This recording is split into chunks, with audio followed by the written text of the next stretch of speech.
2024 के चुनाव से पहले इस बात की पूरी उम्मीद थी कि राम मंदिर निर्माण को एक चुनावी मुद्दा बनाया जाएगा और इसका राजनीतिक फायदा उठाने की पूरी कोशिश की जाएगी।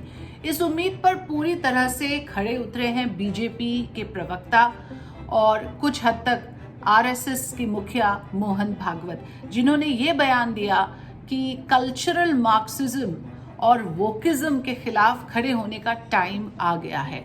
सांस्कृतिक मार्क्सवाद और वोकिज्म यानी कि जागरूकतावाद, इन चीज़ों के खिलाफ उनका आह्वान है कि इन चीज़ों के खिलाफ खड़े होना ज़रूरी है, क्योंकि ये लोगों में बंटवारा कर रहे हैं, यानी कि हिंदू धर्म मानने वालों के बीच ये दरार पैदा कर रहे हैं। ये बात समझ में आता है कि उनकी ये बेचैनी क्यों है। भारतीय जनता पार्टी की और आरएसएस की बेचैनी का वजह ये है कि अगर जातीय समीकरण जो है वो भारतीय राजनीति में फिर से सक्रिय हो जाए, फिर से एक्टिव हो जाए, तो ये बीजेपी के लिए एक बहुत बड़ा चुनौती बनेगा, क्योंकि हिंदू कंसोलिडेशन, हिंदू एकीकरण की जो प्रक्रिया है उसको एक धक्का मिलेगा अगर जो है हिंदू धर्म मानने वालों के बीच में जातिवाद वापस सक्रिय हो जाए और वापस एक्टिव हो जाए।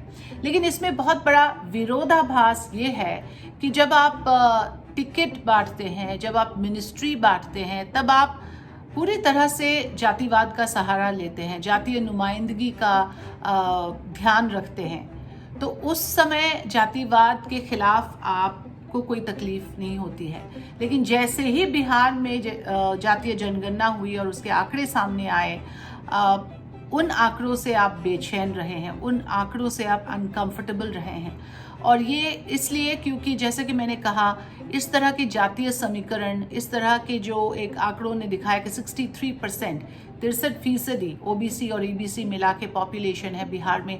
यही पैटर्न मान लीजिए अगर देश भर में हुआ तो BJP will be in a difficult position. ये इसलिए कि एक तरफ दावा तो करते हैं कि हमारे सरकार में इतने ओबीसी एमपीज है, प्रधानमंत्री खुद अति पिछड़ी जाति के मेंबर है, इस तरह के बयान तो देते हैं। लेकिन एक होता है टोकनिज्म, कि किसी को दलित के नाम पे राष्ट्रपति बनाना, ट्राइबल के नाम पे राष्ट्रपति बनाना, ये होता है टोकनिज्म। और एक होता है जो जब आपकी नीयत एक्सपोज हो जाती है। जैसे कि 2 उदाहरण मैं दूंगी।